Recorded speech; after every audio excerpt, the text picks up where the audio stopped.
welcome back. Welcome back to Drinking Dads, episode 2. It was a lot of fun. I see you got your chaser today. Had to come up with something. Last time was a little rough, so I'm dialed in today. It was fun. We didn't trip down the stairs, which is nice. Yeah, and we made it up them, so that was even another added bonus. All the way up, yeah. Yeah. No, apparently last time I went to bed and I started yawning really loud. And I wouldn't Yawning or snoring? Yawning. How do you yawn loud? I don't know. We'd have to ask Becca, but Okay. apparently she yelled at me. And my response was, instead of I just essentially slept backwards in bed, like where my feet go. I put my pillow down there, yeah, and my feet towards the head. And once I woke up like that, I was like, what the fuck? Like, what am I doing here? She's like, yeah, you were yawning really loud, and I told you, hey, quit yawning in my face, and you just moved like that. So you need a box fan. White noise. Yeah, we're too quiet, I think. I gotta have noise. A ceiling fan on high, minimum. Preferably a box fan. Yeah, we have the ceiling fan, but it's not noisy enough. Yeah, for me, it's hard to sleep when it is just silent. My brain can't shut off when there's just no noise, pitch black. Here you go, I got you. Yeah. So today we're reviewing Woodford Reserve. I think these are all made in small batches. They're not necessarily massively manufactured. I could be wrong. Woodford. No, I got a buddy, Kevin. It's all he drinks. Really? All I hear about is Woodford. Oh, and no rocks? I'm going to try it this way. We'll see how smooth it actually is. All right, I'll do the first one without rocks. And then we might have to water it down. Might not be man enough for all this. For all that. All right. Let's read the back.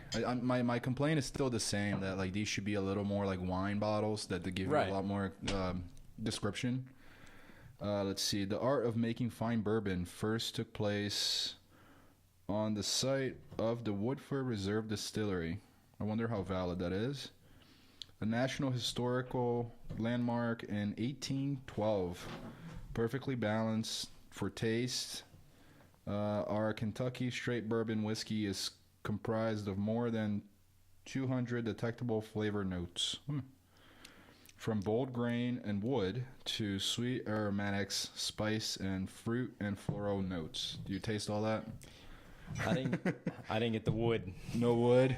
I mean, what does wood taste like exactly? I think it's got to be just like that burnt kind of charcoal taste, right? Because it's getting it from the barrel, from the oak barrel or whatever. As the barrel seasons is, go and the wood expands, it sucks in some of the whiskey, and then once it contracts, it pushes it right back. I've always wondered about that though. Which everybody colors it. Everybody always claims it tastes like this wood and that wood. Who really wants to put a piece of oak in their mouth and chew on it?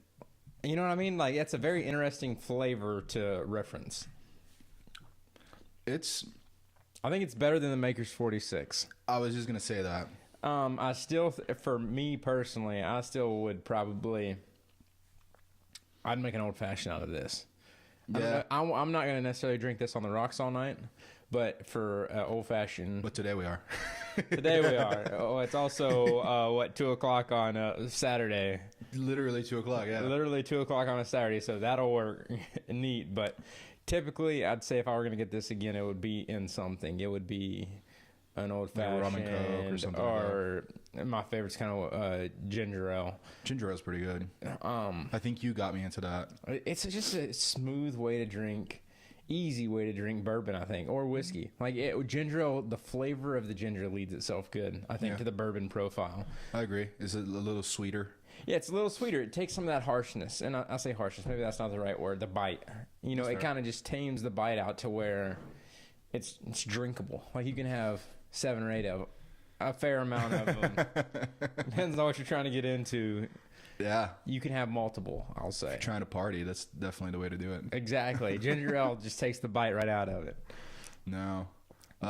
Interesting bottle, though. I like the shape. It's very unique. It looks like skinny, like a flask, like a huge exactly. flask. It's like a big flask. It's unique. When you see that, you wouldn't need a label to know what that was. Truly, and it's kind of funny. So right here on the little label, truly unique proprietary batch bourbon. So it is probably a small batch situation. So I've been reading a little bit here lately, and let me see if this one says anything about. This isn't a single barrel, right? It's just a small batch. It just says, yeah. Which I've read some of these are basically single barrels. Really? Except for because of easy. Hey, We did it. 2 points. Let me get a.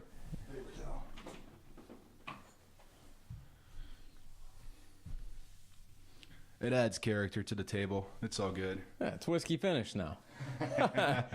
So they say that most of these end up being single barrel, but because of the mass production, the mass bottling, so that they can't guarantee every bottle is from a single barrel. Because like at the end of the barrel, it might get just a little bit of another barrel with it. Okay. So even though a lot of these, we'll call this.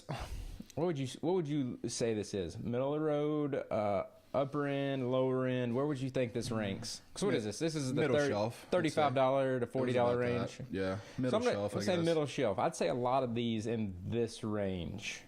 We'll go with like the Maker's 46, the Elijah Craig's of the world. Like that price point flavor of bourbon end up being mostly single barrel, I think.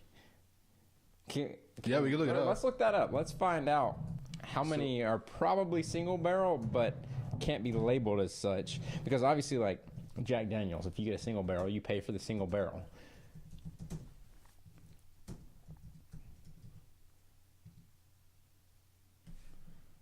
Oh, it just gives us the top 5. Well, it's Wikipedia, because Wikipedia never lies. Can you see that? Yeah, I got them right there. Yeah. So Blanton's had that for sure. Buffalo Trace favorite. The Balvini's up there in the Scotch world. Balvenie is awesome. Elijah Craig. So North American. Speaking of like, now that I see like Scotch and then it says North American, have you ever tried any Japanese bourbon? So believe it or not, no, I have not to answer the question. Okay. But went to Gatlinburg with the family for Christmas. Mm-hmm. My brother-in-law, huge bourbon guy. That's why we get along so good, I think. He is looking for this. John Wayne's family came out with their own bourbon. Okay. And so we went to buy this place, said liquor superstore. So you're thinking, well, they've got to have a little bit of everything. They don't. They had legitimately 15 bourbons. That's it? Was it in this superstore? And I'm talking a building that was 120 feet long. Like compare, what is that place right over the border in South Carolina? Frugal McDougal. Yeah. So probably as wide, a third as deep of a building. So big building still, but no bourbon, hardly, 15 of them. So then we go right down the road. And this is in Gatlinburg, in BFE, Eastern Tennessee. And there's this little Smoky Mountain liquor store, and it is legitimately not but 3 times the size of this room. Nice. I have never seen as many small batch specialty. They had more $80 bourbons than they had $20 bourbons. Like they had the stuff that the Jefferson's Ocean that's supposed to be aged at sea, you know, for however many years or whatever. Right. They had 3 different Japanese whiskeys. Dude, apparently Japan is like has been making a move. I've heard this. They're making a strong push. Yeah, I haven't had any, but hopefully in a few episodes we'll get our hands on them. Let's drive to Gatlinburg and get 3 of them. I'm down. Cherokee, stop for a little poker. I am 100% in. And if we go before June, Becca's our designated drivers. I love a built-in designated driver. That works so good. Yeah, so I found out I'm having another girl. I might have seen something about that on the internet. The internet, you can find everything on the internet these days. I know. So freaked out a little bit. I asked the ultrasound tech to look for a penis again. But there was no penis to be found. So what are your thoughts on that? I definitely want to try for a third. You want the boy? I want to try for the boy, but I think especially after like hanging out with you and your girls, like as long as they're not assholes, like I'm 100% cool with either one. Which they can be that way. I mean, they can be like ultimate assholes. Yeah. But I mean, Jeffrey Dahmer was born, and he was a fucking cannibal. That's true. So, yeah, I was excited for you. I mean, the cul-de-sac stays it's all girls. Except for that guy. Yeah. That guy. That guy. Which, we got 6.5 girls. I mean... Yeah. Pretty That's kind of nuts. It's a fact. How's the boot doing? She's in a cast now, right? Cast now. She has the weirdest outlook on life. Like, I wish mine was that good. But she is so excited to have a cast. It's like she's having fun every day. That's awesome. Like, kids are pushing her around school in her wheelchair, you know, because she doesn't take the scooter to school. Yeah. Little knee scooter. Rip off, by the way. $230 for this little knee scooter. Dude. 4 wheels and a couple, 6 feet of 1x tubing. $230 something, I think, at the end of the day. Tax, shipping, Amazon on the doorstep. Oh, you got it from Amazon? Yeah. That's awesome. You cannot find anything for kids that small in the store but Amazon. Yeah. A world marketplace. No, so I had a little incident as well last week. I went snowboarding with my girls for Natalie's birthday, and the North Carolina mountains are not necessarily snowy as much as they are icy and rocky. You might have hit a rock. So I got a little cocky, and I haven't really sharpened like the edges of my board in a while. And last time I went snowboarding, we went out west, so it was just beautiful powdery snow. Right. And the first like tough turn that I took, fucking ate it. Ooh. And you know what hit first? Oh, right on the ass, dude. Oh. Like it was like I hit my ass, and I slid down like a good bit because I was just on a sheet of ice. Then you had to ride home? Oh no, I had to spend the rest of the day there because my daughter did not want to leave. I say, honey, it's time to go. Dude, you know those hits that like, if you take a hit big enough, you just see like a flash of white light. Initially, Absolutely. I thought I hit my head, and I really I that hard. Didn't. The diagnosis was a contusion on both, I guess, the fascia in my hips, and a bruised tailbone. Bruised coccyx. Yeah, so that cost me a pretty penny too, because I had to go to urgent care and urgent care, $300 just to walk through the door. Fuck, dude, $150, which I'll better than 300, but it still sucks. Yeah. Did they give you a little pillow to sit on? No, nothing. What? Well, dude, I wasn't trying to sit anywhere anyway. Yeah, I imagine not. Now I'm finally. It's been almost a week. Tomorrow will be a week. I'm kind of Slowly getting my there. movement back. Like I couldn't bend my legs up. Like it just hurt a lot.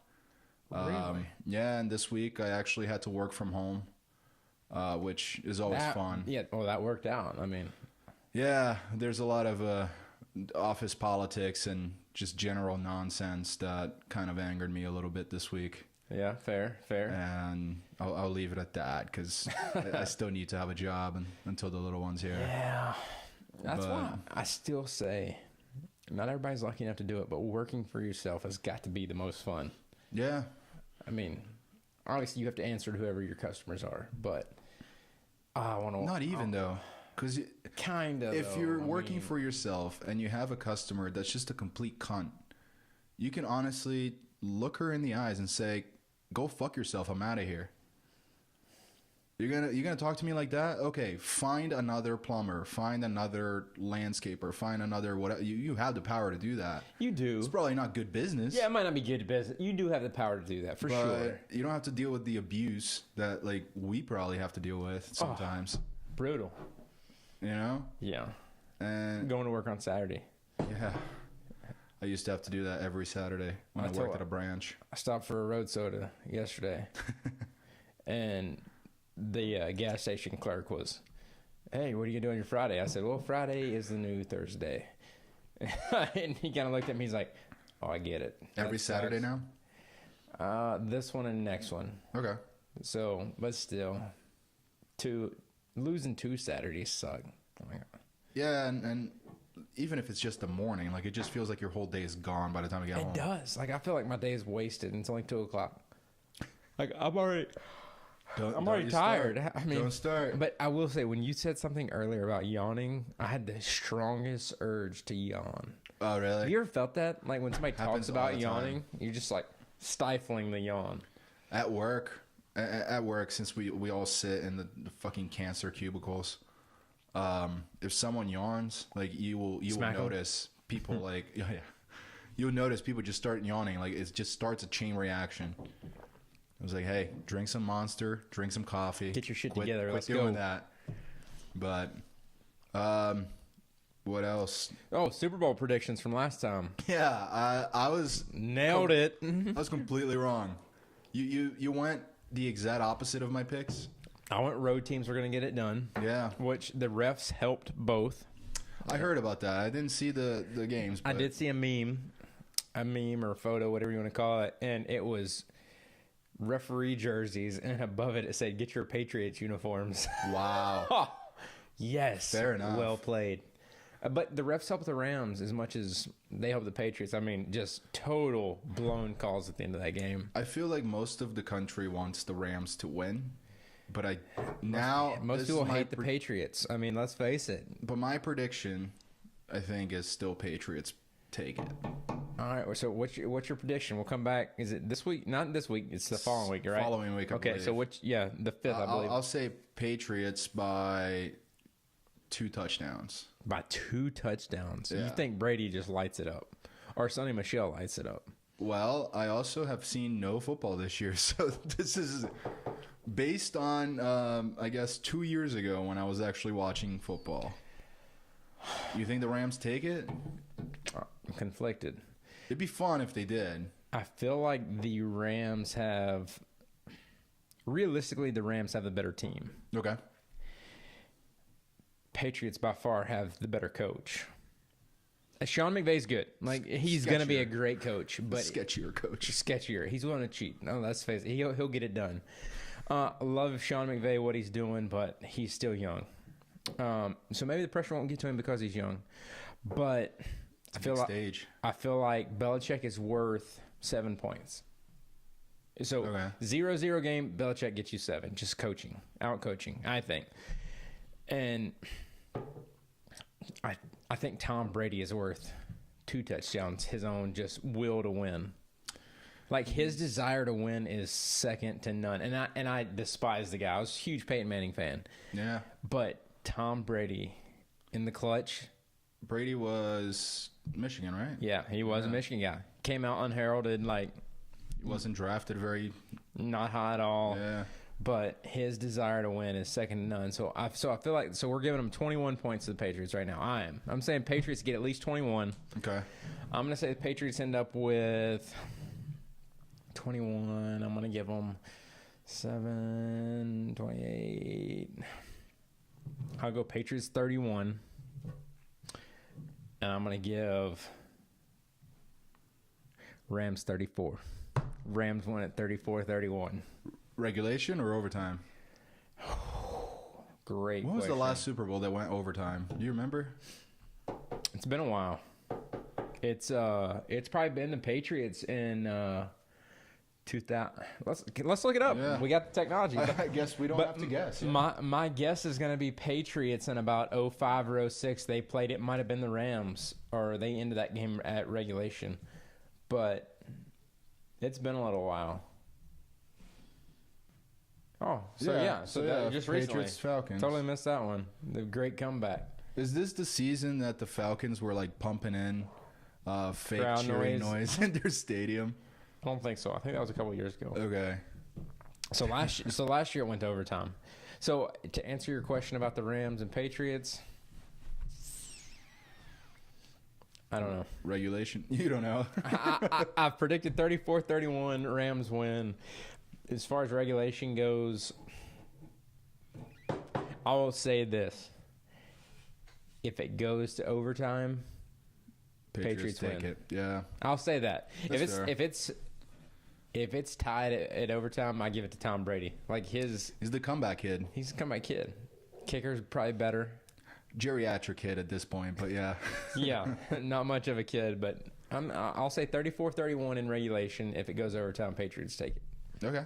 That's fair. You were right last week, so that was a good guess. I picked the road teams basically. I just rolled with the road teams. I rolled with the Patriots experience and the Rams offense is what I rolled with. Was my thinking. We also on the fights, we did not get that right. We Dillashaw got his ass beat, and rightfully stopped. Like there's been a little controversy. I think the stop is fine. Yeah, he was getting waylaid. And he's trying to say, no, I'm good. No, you were seeing Twitty, bud. Like, you weren't ready to keep fighting. Most of those guys, though, I think it's just that fighting mentality that they're like, hey, give me a chance to get out of it. If I can get out of it, let him knock me out. Because I don't think TJ was out. He was never out. He wasn't out, but he wasn't in control of all his faculties either. Correct. He was checking out of work at that point when they stopped the fight. Like, it's like 4:45. Yeah, he was definitely headed to the time clock to punch out. Like, he wasn't staying in it much longer. That's fair. I didn't think. And I'm new to it, so you're... Cejudo, he's an Olympic wrestler. So the ground game for him is actually probably where he's the strongest. Really? So I don't know much about this guy. How do you say his name? Henry Cejudo? Cejudo? Mm-hmm. I was impressed with what I saw. I mean, he attacked him like a wild animal. I mean, just jumped on his back and whooped the shit out of him. Yeah. He's an Olympic gold medalist. So what are your thoughts about the rematch at 135? Did they promise right there? I like that. I like that. I thought that was good sportsmanship. He's like, okay, I whooped you here.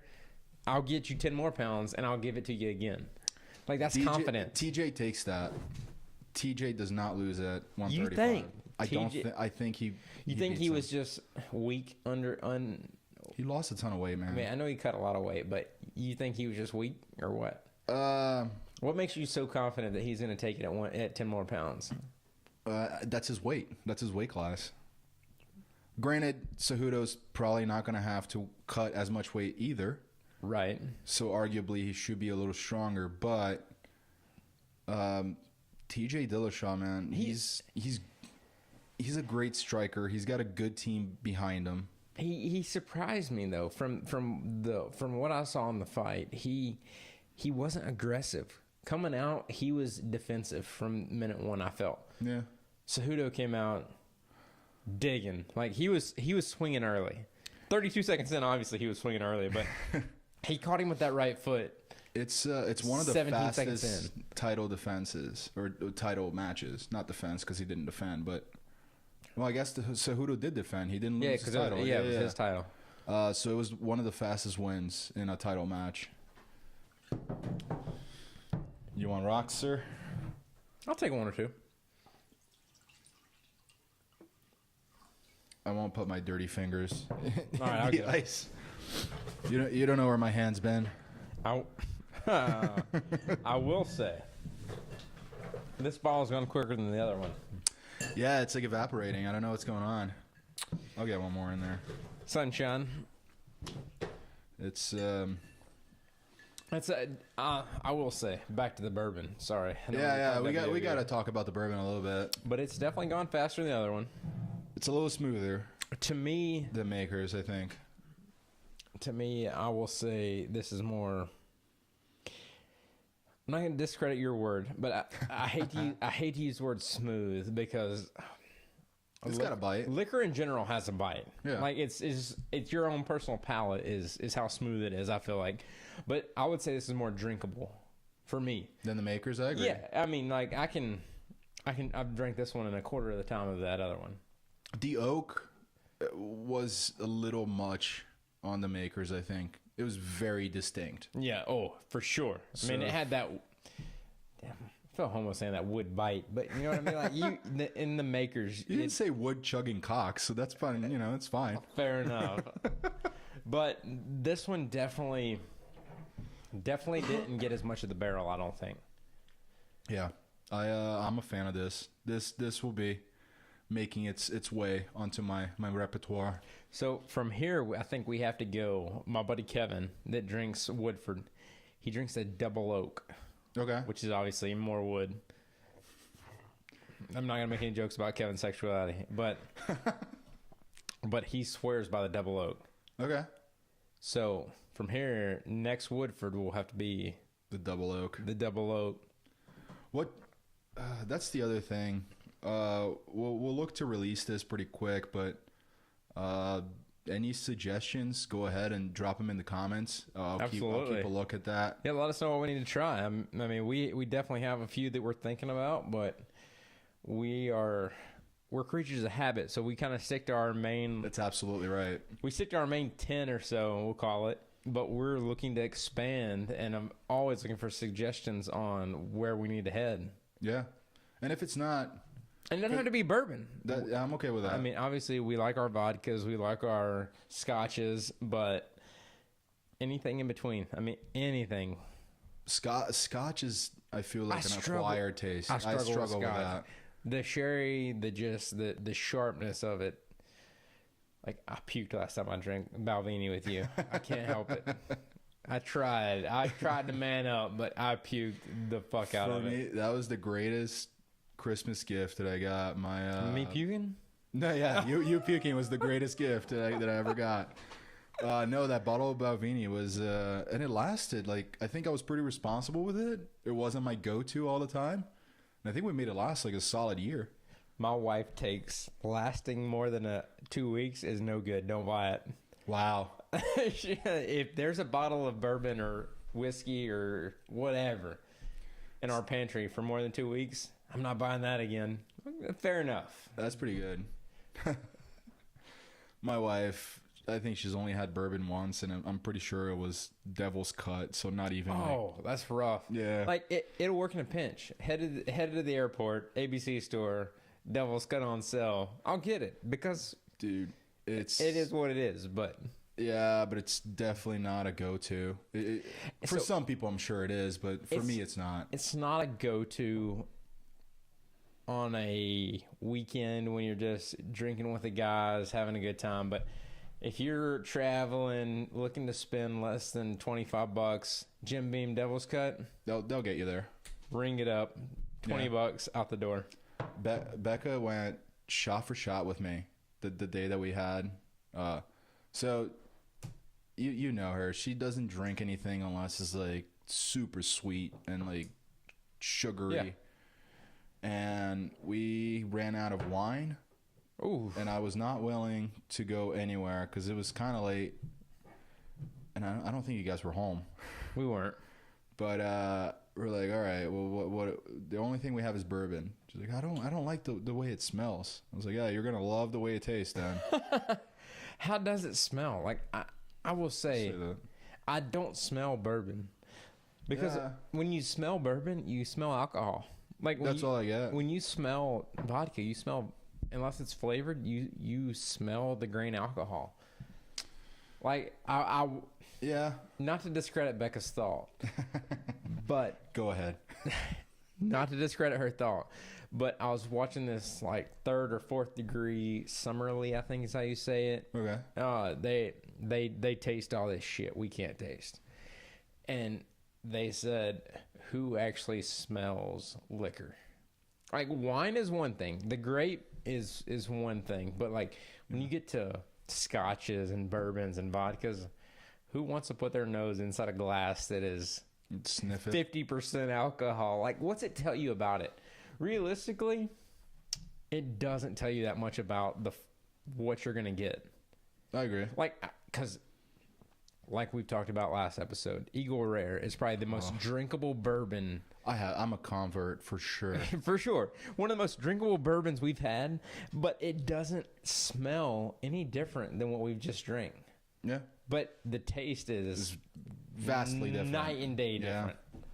So I like, and I'm just as guilty. Like, I smelled this, but really, what does smell tell you? That it has alcohol in it, because the alcohol overrules anything else. I agree. Unless you get and what is this Smirnoff Cherry, then you might smell cherry. 90.4, I think, right? 90.4 proof, so 45.2 alcohol per volume. This is I really appreciate when they actually put like the batch number and the bottle number, which could all be. Do you think that's true, or do you think that's bullshit? So, like, are they just telling you something to make you feel good? I would like to think it's true, mainly because it'd be very easy to do. Like, I'm assuming they have, like most microbreweries even, they have, oh, this beer was brewed in this batch, this date. So they have a brew log or a distilling log. Right. And it would be very easy for them to do it if they chose to do it. So I don't know if it's just a marketing bullshit at some point, which it could very well be.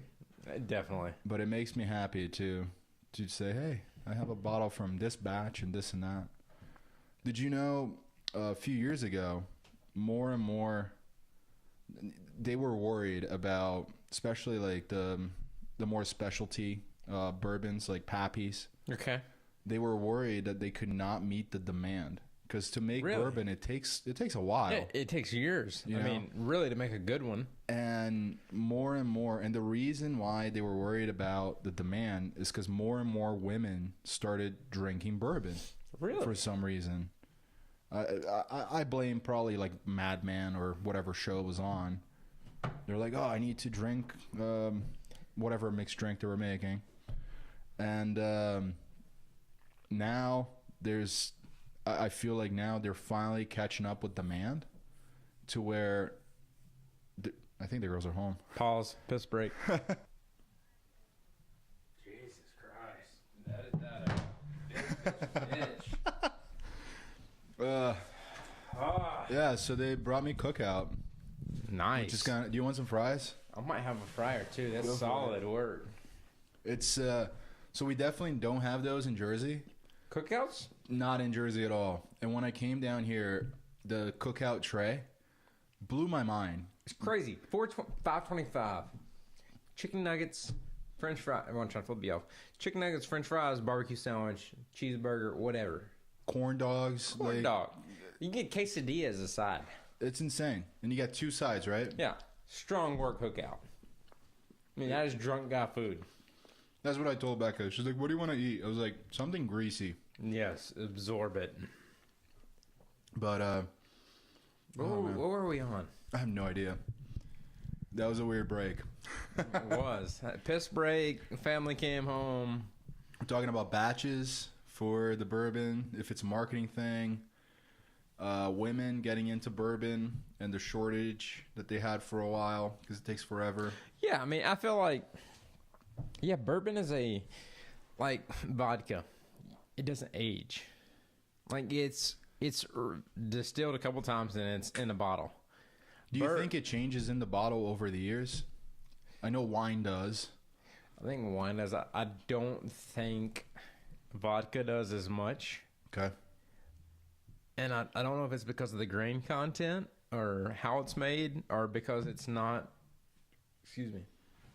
distilled in the barrels like oak barrels. Like I'm pretty sure it's just distilled and then bottled. Like for vodka, yeah. Right. So there's nothing to really change the flavor profile of it. This is pretty much moonshine, right? Moonshine is just unaged whiskey / bourbon. Without being in a barrel, right? Yeah. It's grain and alcohol. It's clear. Yeah. The color that you get is essentially from the burnt part of the barrel on the inside. Let me borrow your keyboard real quick. Go for it. The difference between bourbon or whiskey and moonshine, because they make like brandy is moonshine with fruit in it. I'm not sure if you knew that. Did not. But that, like, if you talk to the hill folk, we'll call them, the difference in hill folk, right? The difference between moonshine and brandy is just the flavoring. Okay, I can see that. I haven't had a lot of brandy, I don't think, but it's that's intriguing. Oh, by the way, so my brother, whenever he's roasting a few of his friends that he has like a really good joke. Okay. He has to like text me and tell me about it.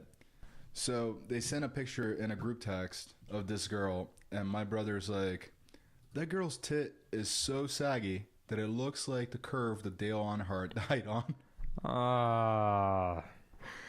And I was like, I think Josh will get that, mainly because I asked the other week or whatever. Yeah, the walls work. Yeah, that was rough. I ain't gonna lie.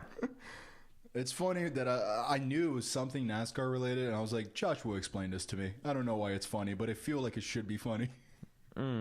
That's funny because it hurts so bad. Yeah, that was a rough one, but His son was recently on the Joe Rogan podcast. really, Interesting guy. very interesting guy. He owns Whiskey River is his, right? Mm-hmm. So this guy is race car driver. Earnhardt last name, worth $500 million. Dude, apparently his dad was not the biggest fan of him racing.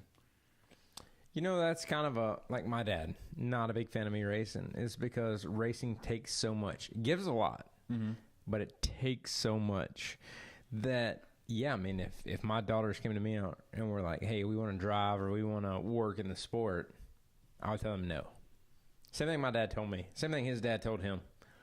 It's But if that's your calling, you're probably going to do it anyway. It's so weird, though, because it's the highest of highs and lowest of lows. Yeah. Like, the emotional roller coaster is unparalleled. Like, losing a baseball game is, you've got 162 of them. Yeah. There's 38 races a year. And you work, obviously, Saturdays in the off season.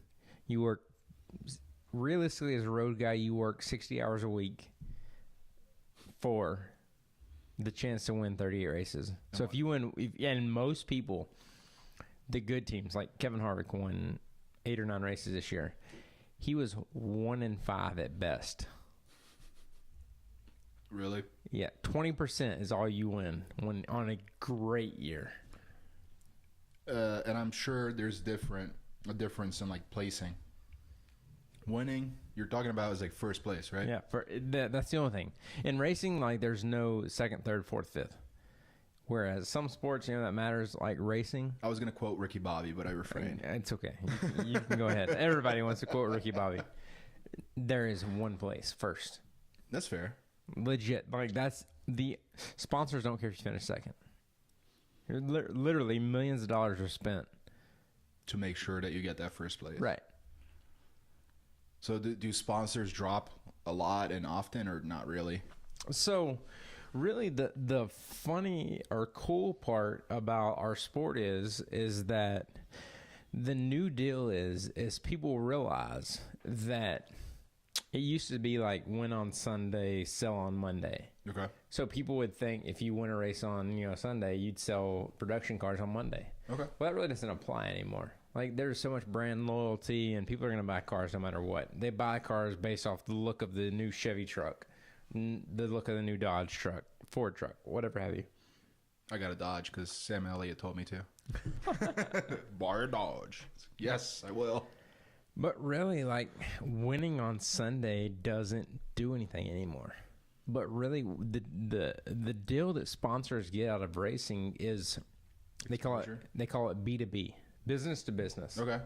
So if a sponsor like Axalta, paint sponsor, if they're at the racetrack and they have 50 corporate bigwigs there, and they meet somebody from GM, Ford, Toyota, whatever, and they can turn that weekend into, well, we're going to supply all of our Toyota dealerships with Axalta paint.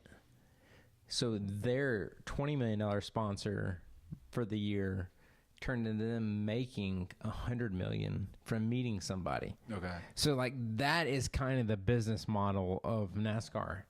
It's how you can leverage your product into a bigger audience. So it's not necessarily they're going after the consumer. It's like you're saying, it's business to business. It's pretty much 90% business to business. There's still a few sponsors out there that will aim directly at the consumer. Okay. But the majority look at other sponsors, at other corporations, and say, how can we get these people?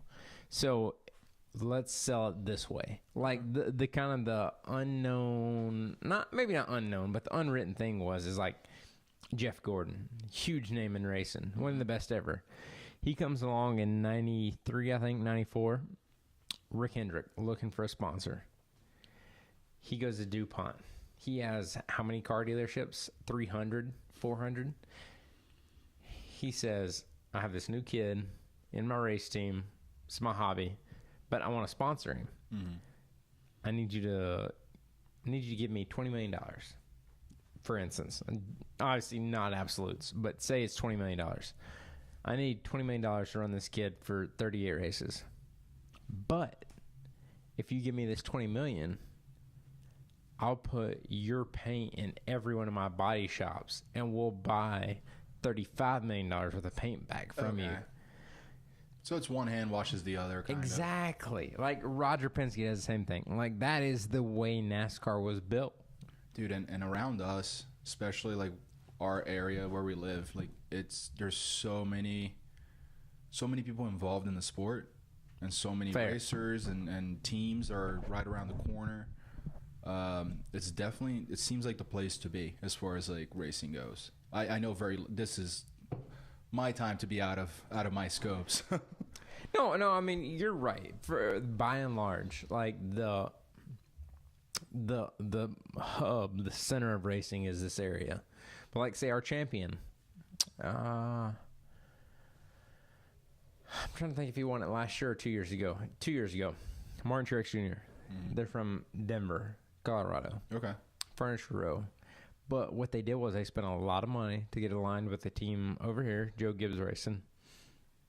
But what people don't realize is super happy for those guys to win the championship. They deserved it. I mean, best team by far all year. But like, the average Cup team probably spends, it's hard to say, probably $20 million per car. 18 to 20 million per car. I can't even fathom that. Exactly. A lot of money. But what people don't realize is they gave all this credit to Furniture Row for being this little team that won the championship. But Furniture Row doubled the next closest car per team. Huh. So they were a small team, don't get it wrong. 2-car operation the year they won the championship. Or how many cars? No, usually? a single car. That means like one car. There's one all car. year? One car. Oh, I'll say one car. One team. Multiple cars. They have like 15 cars, 20 cars. But they won the championship as a single team, but they probably spent, it's hard to say, 30 or 40 million dollars on one team. Whereas Hendrick, Gibbs, Roush, whoever, they're spreading that around. spent 15 or 20 for one car. Okay. So, small team won the championship. Small team is in size, not in dollars spent. Like, racing is still all about who spends the most money. So who's the Yankees of like NASCAR? Depends. Depends on the year. So, for a long time, Hendrick Motorsports was the Yankees. Like, Okay. Hendrick has been the gold standard. They've won the most championships probably from 1985 until 2010. Right on. Let's say that year range. But here lately, Gibbs has won probably the most races. Okay, so they're like the Oakland A's. Right, they've won a lot here lately. Let's put it in baseball terms so I can understand. Fair enough. But they haven't won a lot of championships. They've won a lot of games. Okay. Not a lot of championships, but it's hard to win a championship. Dude, to me, it just seems like so much that could go wrong because you're dealing with something mechanical. Exactly. Which a little part can, I'm assuming, fluctuate the performance. You're dealing with human nature. Yes. The driver could have a shitty day. Pit crew, mechanics, could have a shitty day. anybody. It's just it's got to be super hard to be that consistent. It is. I mean, first of all, you have 500 miles on one day to be consistent. Okay. So your pit crew, all the pit stops, however many, 6 to 12, however many it is that day. Mm-hmm. Motor runs all day. The mechanics do a solid job. Nothing falls off. Nothing breaks down. Nothing falls off. That's a pretty big one, I would say. Very big one. Not appreciated enough. But, yeah, I mean, it's a hard thing to win, a 500-mile. Like, that doesn't sound like a lot, but that's driving from here to Nashville almost. I was going to say, it's my trip to Jersey every time I go. From here to Jersey as fast as you can go without breaking down. Yeah, I usually make it in 8.5 hours. Yeah, we're talking like 2 3/4, maybe 3 tops. So moonshine is white whiskey unaged. Yeah, so it just never goes in barrels. Right. So moonshine is whiskey, but it hasn't been aged, so that's why it's clear. Like if it had been in a oak or whatever barrel, it would become whiskey. And what makes it moonshine or not moonshine, excuse me, bourbon Is the mash. is 51% corn. And for a while, it had to be in Kentucky, correct? I don't know. I think Kentucky was the first one on it. Like they were just the first ones to make bourbon. Okay. But technically, bourbon can be made anywhere in the U.S. But So it's U.S. now. It's U.S., but it has to be American made on the continental U.S. ground. Like I'm not sure even Hawaii can make bourbon, but like, sorry, that's what it is. But as long as it is continental U.S., continental 48, 51% corn, Yeah. constitutes bourbon. I'm okay with that. The federal standards to identify bourbon stipulate what is and what isn't. 51% corn at least. 51%. So we were right on that. 51% corn The product is distilled. at 160 proof or less and put in barrel at 125 or less. So how does that work? Does it lose alcohol content the more it sits in the barrel? I don't think it loses alcohol content. I think how it loses the proof or the content is in the barreling, like how much they cut it with water. Aha. Because like when it comes out of the tap, I say tap, when it comes out of the thump keg or the whatever, the distillation, it is like the first run is 190 proof. Mm-hmm. And then as they cut it with water, it lowers the proof farther down. Okay. So what's it say here? Ooh, Elijah Craig, which is solid. The next bourbon we review is Elijah Craig. I'm okay with that. So it says right here, who invented bourbon? Elijah Craig is generally credited as the inventor of bourbon. So Elijah Craig, small batch, 94.7 proof. I'm very familiar with it. Drink many bottles of it. Is that saying you have a problem if you know the proof in the bottle?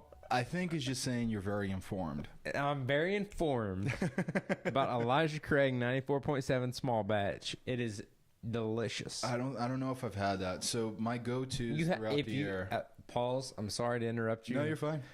If you've been at my house, you've had Elijah Craig 94.7. Yeah? Yes. Okay. It is. If I have Buffalo Trace every day of the year, I have Elijah Craig for the days I run out of Buffalo Trace. So every other day. Yes.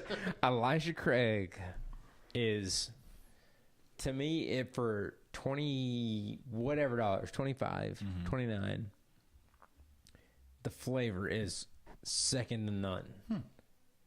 Eagle Rare, obviously, we have stated we have grown to love. Oh my God, that was so good. $32.95 in North Carolina. It is delicious. So hey, we're back. Yeah. Small piss break. Family came home. Yeah. Let's check out. Are you a fan of the Rolex 24 at Daytona? I don't know. Okay, so it is the first major race of the year. It is a 24-hour endurance race at Daytona. 24-hour? 24-hour. Yes. So long as shit to start with, but test of man and machine. But it's kind of like the official kickoff for motorsports. Well, I can't say that because like Supercross, huge fan. They started like 3 weeks ago. Okay. But for anybody that's like car racing, non-two-wheel, Rolex 24 is the kickoff for the season.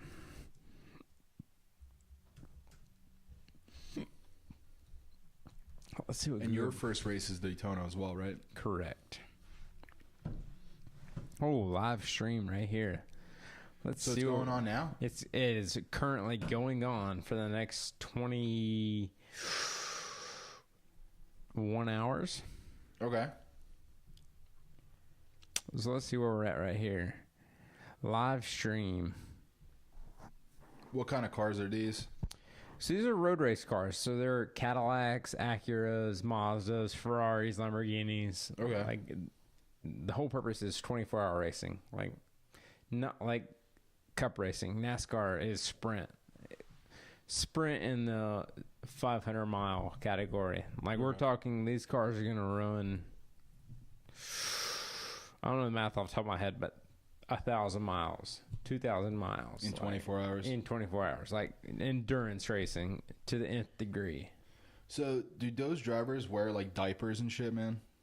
They piss themselves. They just piss themselves, that's it? Some have a catheter. Okay. There is a slip-on rubber type deal that goes into the floorboard, so it basically runs out on the track. Okay. Some just piss themselves. Well, I mean, you think about it. So the cockpit is 140 degrees. Jesus. We'll call it at minimum in the middle of the night. Yeah. Hotter in the daytime. If they piss themselves, they're dry by the time they get out. That must Like be it evaporates quick. smell. Yeah, it sucks. Like it's not good, but I mean, you don't have time to pull over, so you just either piss on a catheter that runs it right out on the track that evaporates immediately, or you piss the seat and hope it dries in time. Oh. That's, yeah. For a germaphobe, that's Hardcore, so right? gross. Yeah. So what else is going on tonight in the sports world? Well, tonight there's a fight. Fedor Emelianenko. Who? Fedor, he's a pretty big Russian fighter that's been fighting forever, it seems like, versus the current light heavyweight champion for Bellator, Ryan Bader. So this isn't MMA. This is Bellator, or It's MMA. but it's so it's not It's UFC. not UFC. It's Bellator. It's Bellator. So they're what's competitor. the difference? Just competitor. They're a competitor. I think Bellator, they don't use an octagon. It's a circle. Just 10% difference in the Just about. right. A lot of fighters that have fought in the UFC are actually in Bellator now, which I'm kind of happy about because Bellator is still, I believe they are on Spike TV, which is now like the Paramount Network, Okay. whatever it's called. So, you know, it's not pay-per-views. It's you can watch it on regular cable, which is kind of cool. But Fedor, he's been fighting since, I think he fought in Pride, I believe, and Pride was... What is Pride? I remember it, but Pride what was, is it was a Japanese promotion. Gay and lesbian type. Different kind of Pride. Yeah, Different yeah. Pride, not that Pride. No, Pride and fighting sans, it was a Japanese promotion back in the day Okay. that they would run these tournaments. All And right. They were like, you know, the same guy would fight multiple times in the tournament. Really? Oh, yeah. A lot of the big names that came to the UFC later on, like Vanderlei Silva, Rampage Jackson, Okay. they all fought in Pride before. I believe the UFC actually bought them and then just So, tore it down. sorry to interrupt, but like, what is UFC worth right now? Like, what is the valuation? I don't know. They sold for a couple billion last time. Really? So not long ago, they sold for a couple billion. Yeah. So it was owned by these two brothers from Vegas. And Dana White. Like, he had a small part, right? I'm sure he's got a part of it, but I don't know if he was an owner. He's the I thought he was president. like a small owner, and that's how he kept his position. Like, he was like a 5% or... I'm sure. But he wasn't like a majority. No, not owner by majority. no So he was means. we can look it up, but so... He was the president. So he was of- president. And he's still the president under the new leadership, I guess. But yeah, they sold for a couple billion, I believe. Really? And that's kind of why. So this So, like, where do they... What is their valuation? Like, their sales, their... seats, pay-per-views, Their pay-per-view- merchandise. I'm sure that all goes into it. Like, so yeah, what do they evaluate as being $4 billion? That's what this shows Exposure? up. The Washington Post says Their valuation is $4 billion. Yeah, it was. Do you think it's that much? It's hard, man. Because I think now more than ever, it's probably a lot easier to illegally stream. Right. That's the tough part. It's like what Metallica was so against on Napster, the illegal stream, which we're all guilty of. Mm-hmm. We've all turned a stream into free viewing. Yeah. But Jesus, 2 million to 4 billion. It's crazy. All right, so it was launched in '93, purchased in 2001 for $2 million. Yep. And then sold again for 4 billion. Nearly bankrupt, sold for $4 billion. I believe it. So they bought it for $2 million. Think about the profit margin. Sold it for, so realistically nearly 2. So we're saying 1.7, 1.8 million. Mm-hmm. Sold it for $4 billion. These guys, it says right there, casino operators. So the Fertitta brothers, they have money, man. But 72% annual return. That's kind of nuts. And it's a growing sport. 72% annual return. I think some of the valuation definitely came because of the fact that I think every year more and more people tune in to see these fights. And now we're getting all sorts of crazy personalities. You know what I mean? Like Conor McGregor. Personality. Love or hate him, he sells tickets. Right? Absolutely. He's not necessarily Mike Tyson yet. Because, like, you can go to fucking Kenya and then someone, everyone knows who the fuck Tyson is. You don't even have to speak English. You'd be like, Mike Tyson. And they know who the fuck he is. Exactly. Conor McGregor could potentially get there. Similar. He's really close. Ronda Rousey was another one. Really close. People knew who Ronda was. And I think more and more, the more that they keep on growing these personalities within the sport, the bigger it's going to get. Granted, some controversies here and there, but you can kind of expect that once it's two guys that are hyper aggressive, right, going at each other. Controversies are going to happen. Yeah, absolutely.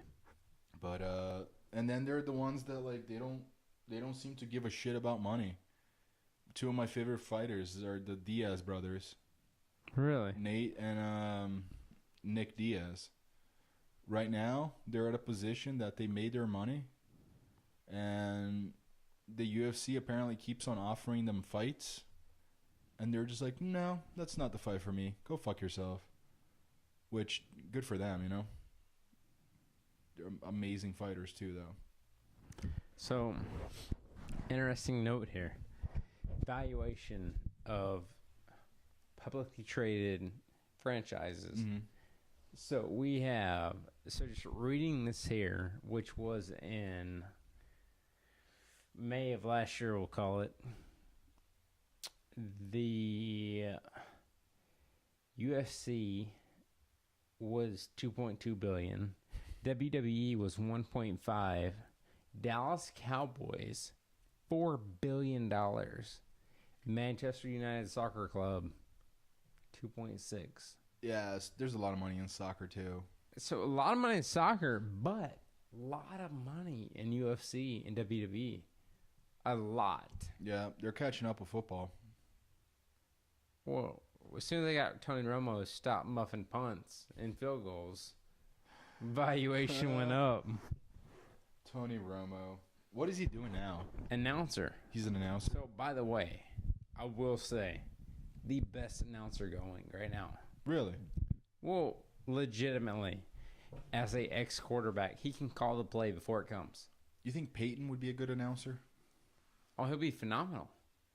I think Peyton would do a great job. Problem would if the quarterback playing was as smart as Peyton, because Peyton would say, Z post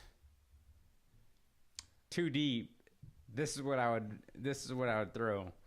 And the quarterback would throw something completely different. Give me the X slant, and Peyton would say, "You stupid fuck, that was not the play to call." I would love to hear Peyton Manning saying that live.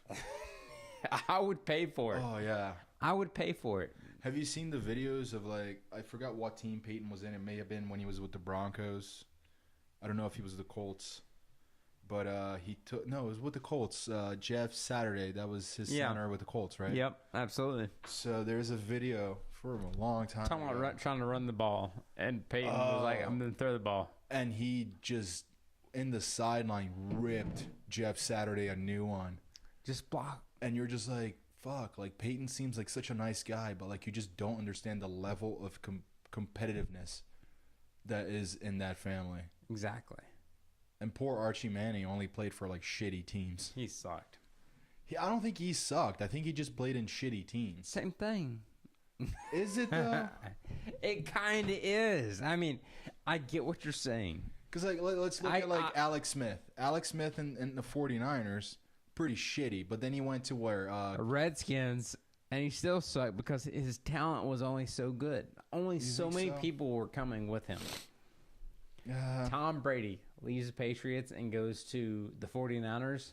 He's still Tom Brady. He's still fucking Tom Brady. Still bringing Antonio Brown. Whoever else. Yeah. Talent trumps all. Like, guys want to win. Even in a team sport, though? It's me. You think so? I mean, no so. You know so? I don't know, man. Who is going to go to the Patriots for $5 less million? Except for to win a Super Bowl. Yeah. So they win that Super Bowl, they leave, and they go recoup that money times 2 to go somewhere else because Super Bowl champ. Yeah, Randy Moss came to the Patriots just for a Super Bowl. Yeah. Granted, Eli Manning beat him with the David Tyree catch. Yes, but they made it to and the now Super he's on Bowl. ESPN. Eli is on ESPN? Or Randy Moss? No, Randy Moss is on ESPN. Eli. Goddamn.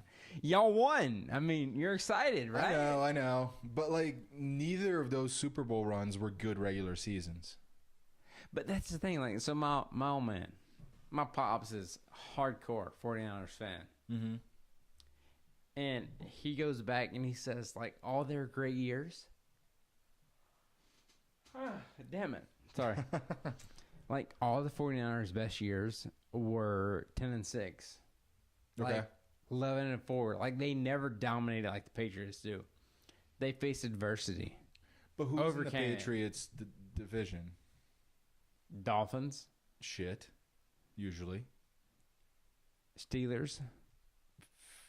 Middle of the road, decent. Browns. Shit. Baker Mayfield. Bad motherfucker. The Browns are shit. Okay. Maybe. No, I think it's pretty certain. Okay, they might be shit, but Baker Mayfield, bad motherfucker. Do you remember when the Browns drafted Brady Quinn? Yes, who doesn't? And do you remember how, like, The savior that wasn't. the later Times that 4. he got in the rounds that he didn't get drafted, they actually stopped showing him in the coverage. I don't know if you remember this because he was crying. Oh, fucking Brady. What happened to him? He's gone, right? Real estate agent. Probably. Real estate agent. Was he another Michigan guy? Brady Quinn? I feel like You he can't was. saddle that on him. Let's look it up. Brady Quinn. I'm pretty sure. I want to say he was. The only thing I remember about him, because this was the same draft class that a guy from Rutgers that I really liked. Ray Rice. No. I also like Ray Rice. Ray was cool, man. I know he's had some. You weren't a female, so he wasn't gonna hit you. He wasn't gonna hit me in Atlantic City, but you know, Brady Quinn. We're Notre Dame, so not Michigan. Well, what year?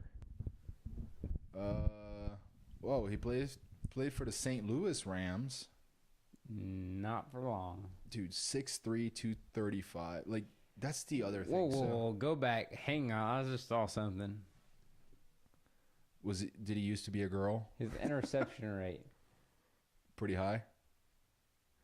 Listen, there were 10 career records, 12 regular season records, only 4 7 single game interceptions. records, and 10 miscellaneous records broken by Quinn throughout his 4 years, including the record for career pass attempts with 602.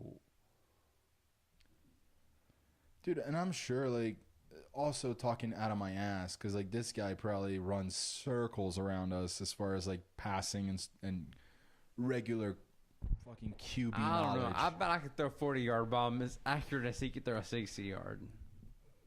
Let's video it. Let's video it. We'll do that. Video it next week. We could do that. We'll film it during the week. Brady Quinn, we're coming for your ass. I can sell a house quicker than you. No, like, Look at him. well, who was the other? Johnny Football. Johnny Manziel. That was another fucking disaster. Do you feel like some people are a big fish in a small pond, and once they become a big fish in a big pond, they just fucking lose it? Like Manziel. That was kind of sad, because, like, I feel like if He it was wasn't good, but not that good. You think it wasn't that good, or you think that going to the NFL and, like it or not, can you imagine, like, the fucking parties you were invited Hookers to and all blow. That'll do you.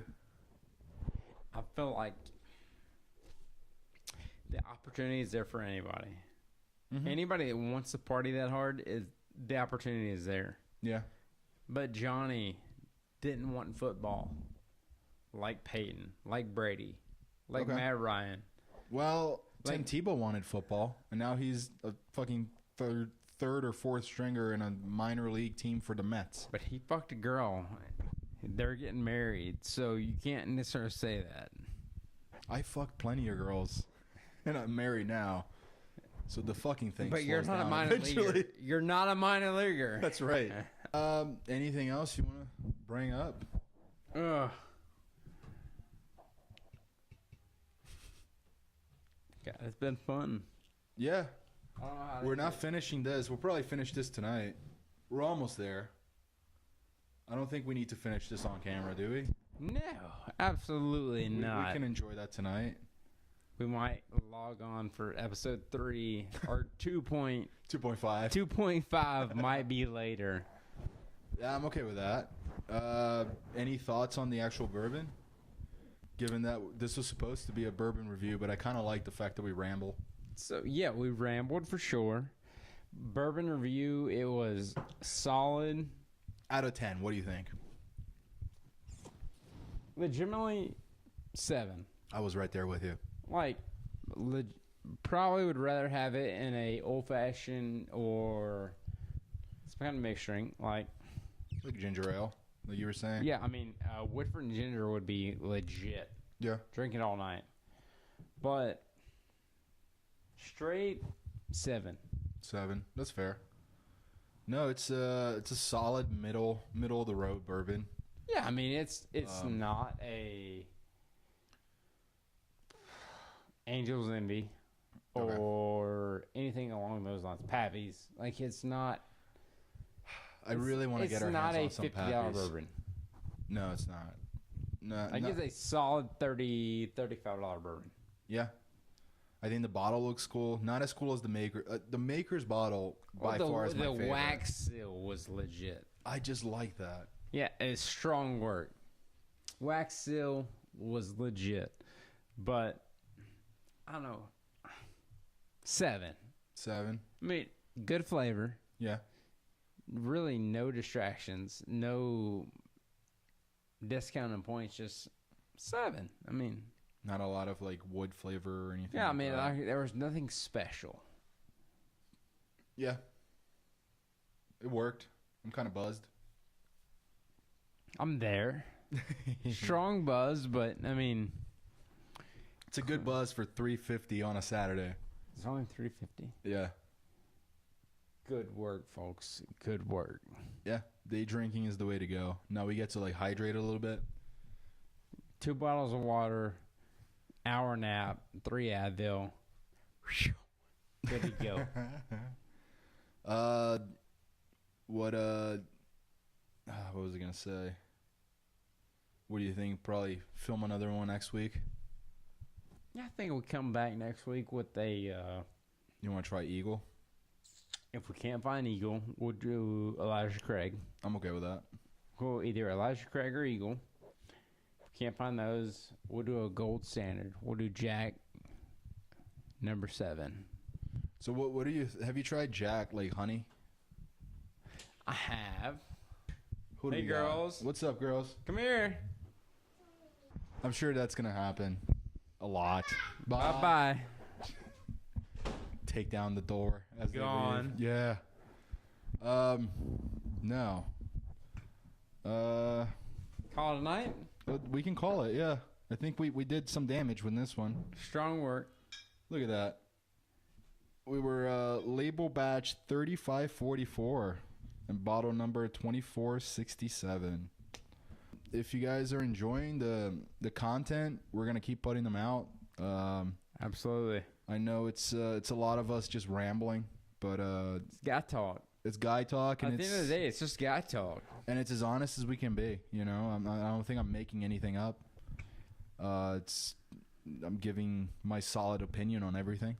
Fair. Absolutely. But make sure you go ahead and hit subscribe, Smash that like button. smash that like button, and hit the little alert bell. So anytime a new episode comes out, YouTube will let you know. But until next time, thank you guys for watching. Peace.